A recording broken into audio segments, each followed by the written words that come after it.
Jak and Daxter is celebrating its 20th anniversary. So not only are we going to celebrate the 2 decades long legacy of Jak and Daxter, but we're also going to talk about how well this game has aged. Is it still playable in its current state? Or is it an old relic that you might not want to play? So let's get things started and talk about the ways in which Jak and Daxter keeps you invested in the game. Are you gonna keep yapping, or are you gonna help me out of this mess? I'm gonna keep yapping, because in my professional opinion, the change is an improvement. How does the game keep you playing? Why do you care about the world that you're in? And why do you care about your mission? And these missions will be given to you by the game's locals, people who inhabit the areas which you visit. Maybe you've got to push an egg off of a cliff because that's useful, or maybe you need to knock some rocks off of some vents to let some green gas out. Whatever, I'm not asking questions. Regardless, you're awarded with a power cell.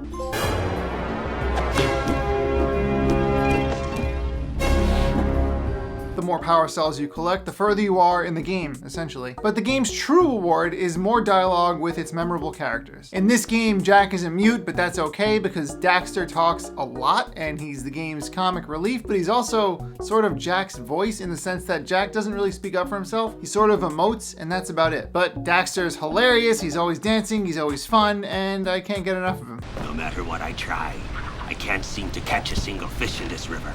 Woo! Maybe it's your breath.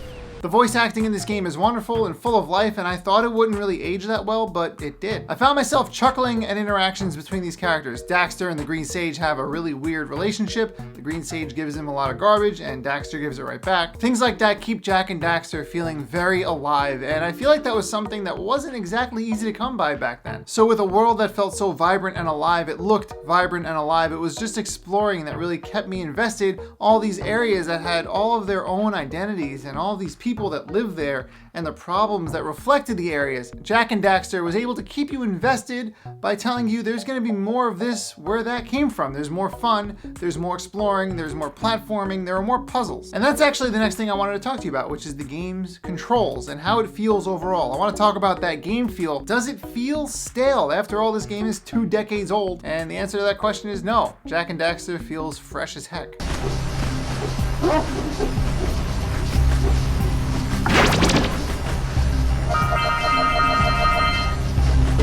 The controls are tight, the camera's a little wonky, and honestly, first-person view is my least favorite thing. You know, when you want to look at the area and see what's going on, what's up on that ledge, it's very strange to have to enter Jak's first-person view and then also is inverted, but that's probably my only complaint. Other than that, Jak and Daxter's platforming and puzzle solving and all the things you'll do to play this game are fun. And that's really good because this game is also very fun to look at. I know I hinted at how alive the world is, but I can't stress enough that the graphics, while they do look 2 decades old, they're still pretty crispy. I'm not gonna tell you it's perfect. I mean, the game could really use a remaster. I love the series, so I would buy that, by the way. Naughty Dog, I'm just saying, perfect time. But until that happens, the game does look 20 years old, but it doesn't really take you out of the experience. So while the game is that old, the graphics have a timelessness to them that, yes, are very well aged, but still hold up, in my opinion. And I know all of this comes out of somebody who has a lot of nostalgic attachment to the game, and that's because we're also here to celebrate Jak and Daxter, so just keep that in mind. And one of the reasons I have a heavy bias towards this game is because it's one of the easier PlayStation classics to track down and play. You can buy this game on the PlayStation Store right now digitally. You can also play this game on the Vita. I actually have a hard copy of the game on Vita, and while it doesn't play as good as it does on my PS5, I think it's just fine. You can get the whole series, the whole trilogy, so not only is Jak and Daxter easy to find and play, it's also easy to pick up and put down. Power cell objectives don't really take you that long. They're usually not that complicated, and the game gives you enough hints to figure it out, and if you can't solve it, you might have to come back later. But ultimately, Jak and Daxter does a great job of not wasting your time on these objectives because there are so many of them, so you can just skip ones you don't have fun with. But if you're a completionist, that's gonna sound pretty blasphemous because there's a lot of stuff to collect in this game. As a matter of fact, back in the day, I got all of the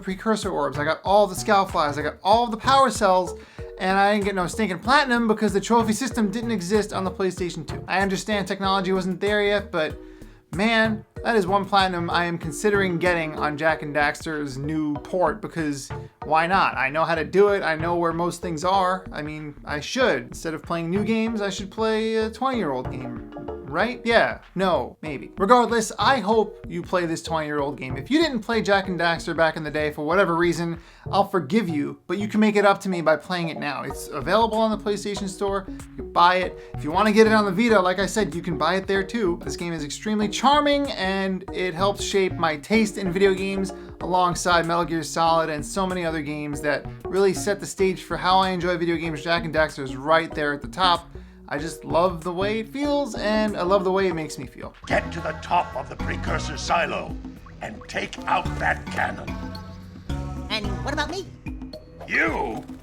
Why don't you mop my floors? And if this video made you feel anything at all, anger, happiness, frustration, then you gotta like the video and comment on it. You gotta tell me how you feel about Jak and Daxter. Did you play this game back in 2001? Do you plan on playing it now? Is this the kind of game that you were like, what is Jak and Daxter? I have no idea. Well, let me know in the comments and I'll tell you about the video that I just made. If you really like this video, you gotta subscribe to my channel because I love talking about video games that are old, new, bad, good, yeah, so we would get along if you want to hear about any of those things. But ultimately, I just hope you have a great day. Happy birthday, Jak and Daxter. Congratulations, Naughty Dog, on making this very memorable game. It really left a mark on so many of us, and we really appreciate you for it. And we know you love it too. While there isn't exactly a Jak 4 on the horizon, we see Naughty Dog always celebrating Jak and Daxter whenever they can, and I'm excited to see what they do for the 20th anniversary. So have a great day, stay safe, and I'll see you in the next video.